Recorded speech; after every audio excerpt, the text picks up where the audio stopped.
جب bath room کا دروازہ کھلنے کی آواز آئی تو وہ بے اختیار اچھل پڑی۔ اس نے سر گھما کر باتھ روم کی طرف دیکھا تو باتھ روم کا دروازہ کھلا ہوا تھا۔ اس کے ساتھ ہی ادھر سے پاؤں کی چاپ سنائی دی، جیسے کوئی ننگے پاؤں باتھ روم سے نکلا ہو۔ فوزیہ پر دہشت طاری ہو گئی۔ وہاں کوئی آدمی نظر نہ آ رہا تھا، مگر اس کے پیروں کی چاپ سنائی دے رہی تھی، جس کا رخ کمرے کے دروازے کی طرف تھا۔ پھر دروازہ آہستہ آہستہ کھلتا چلا گیا۔ قدموں کی چاپ کمرے سے باہر چلی گئی۔ خوف کے باوجود فوزیہ کو تجسس ہوا کہ قدموں کی چاپ کس طرف جائے گی۔ وہ بستر سے اتر کر دروازے پر آئی اور باہر جھانکا تو وہاں کوئی نہ تھا۔ پھر اس نے اسٹور کی طرف دیکھا تو اسے حیرت کا جھٹکا لگا۔ اسٹور کا دروازہ کھلا ہوا تھا، اسٹور میں اندھیرا تھا۔ وہ پلٹ کر اپنے سرہانے کی میز کی طرف آئی، جس پر موم بتی اور ماچس پڑی تھی۔ لیکن جیسے ہی اس نے موم بتی اٹھائی، زوردار آواز کے ساتھ ساتھ روم کا دروازہ بند ہو گیا اور فوزیہ خوف کی شدت سے اپنی جگہ ساکت ہو گئی۔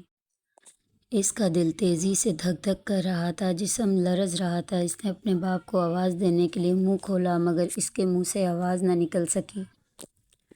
گلا خشک ہو گیا تھا اور زبان تالو سے چپک گئی تھی۔ دوسرے ہی لمحے وہ لڑکھڑاتی اور میز کے پاس ہی فرش پر گرتی چلی گئی۔ اس کے بعد اسے کچھ ہوش نہ رہا، مگر جب صبح اس کی آنکھ کھلی تو وہ اپنے بستر پر دراز تھی۔ اسے رات کا واقعہ یاد آیا اور وہ خوفزدہ ہو گئی۔ اس کے ذہن میں سوال ابھرا کہ کیا اس نے کوئی خواب دیکھا تھا۔ تھوڑی دیر بعد اس کی ماں اسے ناشتے کے لیے جگانے آئی تو فوزیہ نے اس سے رات کے واقعات کا ذکر نہ کیا کہ کہیں اس کی ماں خوفزدہ نہ ہو جائے۔ فوزیہ اگرچہ خوف میں مبتلا تھی، لیکن اس نے طے کر لیا تھا کہ اس راز کو حل کر کے رہے گی۔ چنانچہ اگلی رات اس نے باورچی خانے سے سبزی کاٹنے والی چھری اٹھا کر اپنے تکیے کے نیچے رکھ لی اور پھر 10 بجے تک پڑھتی رہی۔ پھر بستر پر لیٹ کر غسل خانے کی طرف دیکھنے لگی۔ تھوڑی ہی دیر گزری تھی کہ غسل خانے سے عجیب سی آواز آنے لگی اور فوزیہ سہم گئی، اور وہ آواز ایسی تھی جیسے کسی بکری کو ذبح کیا جا رہا ہو، اور اس کے منہ سے خرخراہٹیں نکل رہی ہوں۔ چند لمحوں بعد وہ آواز بند ہو گئی اور باتھ روم کے دروازے کے نیچے سے خون باہر آنے لگا، لیکن اس مرتبہ بھی خون ایک موٹی لکیر کی صورت میں تھا، اور وہ دیوار کے ساتھ ساتھ کونے کی طرف بڑھ رہا تھا۔ جیسے ہی خون کونے تک پہنچا، باتھ روم کا دروازہ کھل گیا۔ فوزیہ نے تیزی سے باتھ روم کی طرف دیکھا اور خوف سے اس کی چیخ نکل گئی۔ باتھ روم کے فرش پر کوئی انسانی جسم پڑا تھا۔ لباس سے وہ کوئی عورت معلوم ہوتی تھی، جس نے دلہنوں جیسا سرخ لباس پہنا ہوا تھا۔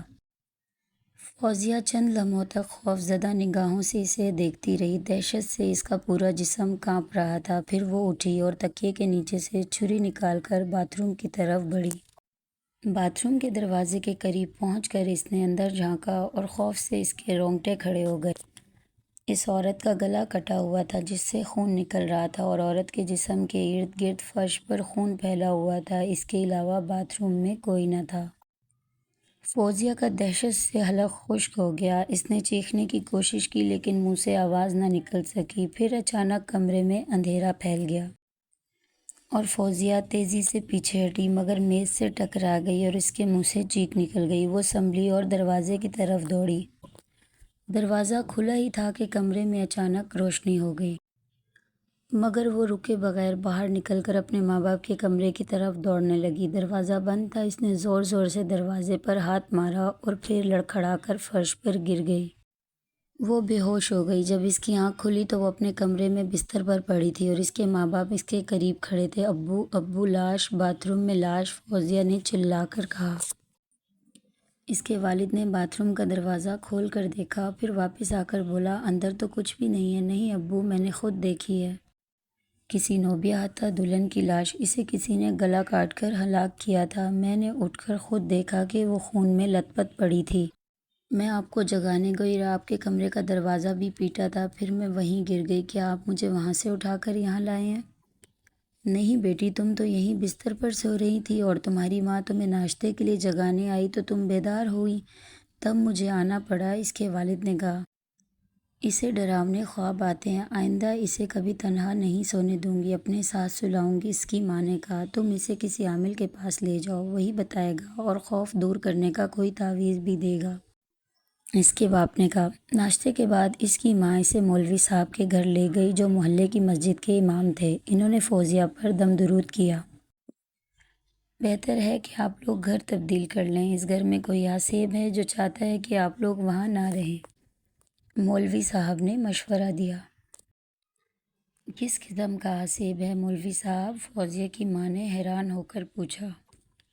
سنا ہے کہ تقریباً 20 برس پہلے یہ ساری بستی قبرستان ہوا کرتی تھی۔ جنات بھی اکثر ویران جگہوں اور قبرستانوں میں گھر بناتے ہیں، لیکن نہ وہ خود کسی کو نظر آتے ہیں اور نہ ان کے گھر۔